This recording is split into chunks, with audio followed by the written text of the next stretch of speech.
Now at 11:30, more breaking news. ICE back in action, continuing raids this morning. The latest target, a Glendale car wash, and we are live. You're watching Eyewitness News at 11:30 live on ABC 7, Hulu, and wherever you stream. I'm Colleen Sullivan. And I'm Philip Palmer. That raid at the Glendale Classic Car Wash causing panic this morning as ICE agents swooped in to make arrests. Eyewitness News reporter Annabelle Munoz is live in Glendale and joins us with more on this morning's raid. Annabelle?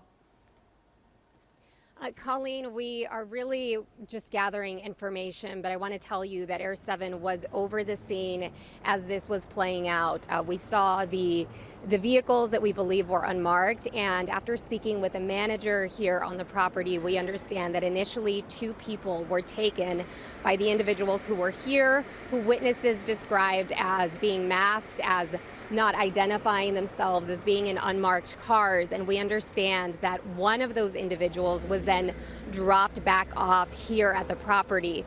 The manager tells me that the individual who was brought back is someone who has a green card. And the manager also stressed that the owner, he says, did not collaborate with any federal authorities.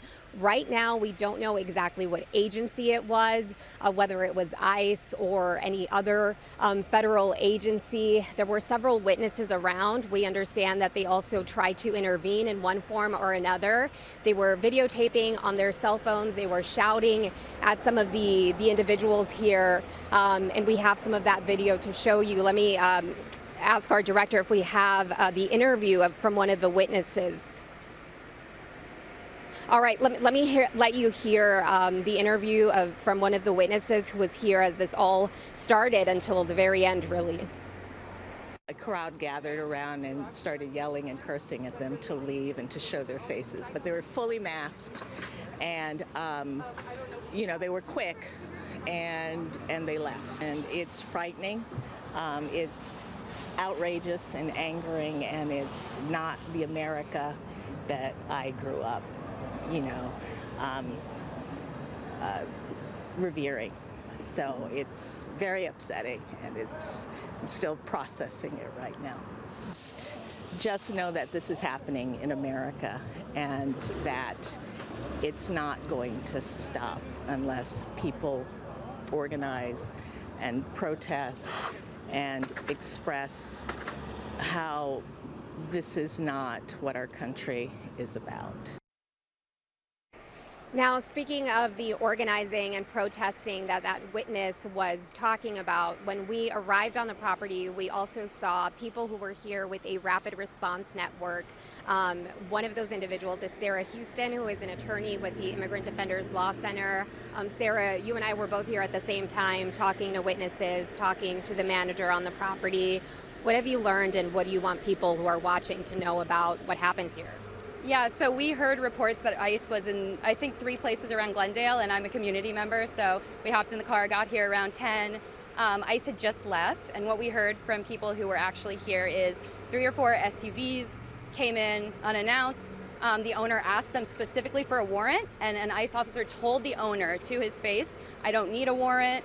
And then they immediately started questioning people on the premise. I know that at least 2 employees were taken at one point. One is now currently detained. The other was let go. But what I find interesting is the one that was let go, they took his cell phone and never gave it back and didn't tell him why or how long they were keeping his cell phone. So a bunch of community members came to respond, but it's clear that ICE is now targeting Glendale because we have reports that at least 5 people were taken from Home Depot, and we're not sure about these reports, but that there's some reports that they're at Costco. So it's definitely not a great day. The owners also not the owner rather, but some of the managers told me that they also pushed back when they tried to get access into different parts of the property. I think there's like a chemical room that has an employee restroom nearby, and they pushed back against that. Any advice for any business owners, whether it's a car wash, as far as what they can do if they do not want ICE on the property, or federal officers, or what these federal officers, whoever they may be, need to provide? Yeah, the first thing I would say is you always ask for a warrant, and the most important thing is to document everything.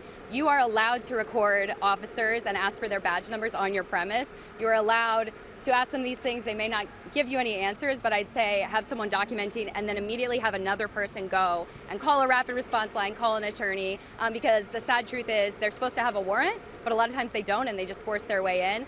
But if you document all of the violations they're doing, in the end, maybe we can get some either appeal or kind of pressure ICE to start following the rules. You know, in the last several weeks, what happened here this morning is now not unusual. You know, we've seen it at several car washes around Southern California and perhaps beyond, right? And so, you know, as you see these cases play out, we interviewed, Mark Brown with ABC7 interviewed the head of ICE yesterday, who said I can't remember if he said in many or most cases, they have consent from the business owners to do this when he was asked about situations like this. What are you learning on the ground? Well, let's just take today. I talked to the manager, I talked to some other people who are kind of leadership at this car wash, and they explicitly told me that they did not consent to this, that they said they did not consent to this, and that they asked for a warrant, and the ICE officer said, we don't need a warrant. So I can't speak to other places around California, but what we're hearing is that businesses are not allowing ICE in, and they're forcing their way into businesses. Anything else that you think the public should know about what happened here today or really what's playing out elsewhere? Yeah, I just think in times like this, mutual aid and rapid response networks that Immigrant Defenders is part of, but I just see local community members really coming together and understanding their rights and looking out for their immigrant brothers and sisters. And I think that is the best way to respond at this time, is to document as much as possible and rely on each other, because everyone I've been talking to in Glendale, whether it's Uber drivers or people I meet on the street, agree that this is not what our community wants, this is not what our community needs. We just ended the ICE contract in Glendale, and how they responded is by doing these raids. I don't know if it's retribution, but it's clear that we're a strong community and that we're going to respond that way. Sarah Houston with the Immigrant Defenders Law Center, thank you so much for your time. And again, a lot of this is just right now unfolding. We're still talking with witnesses and with folks on the property, and we'll bring you more throughout the day in our later afternoon newscast. But for now, that is the very latest here live in Glendale. Annabelle Munoz, ABC7 Eyewitness News.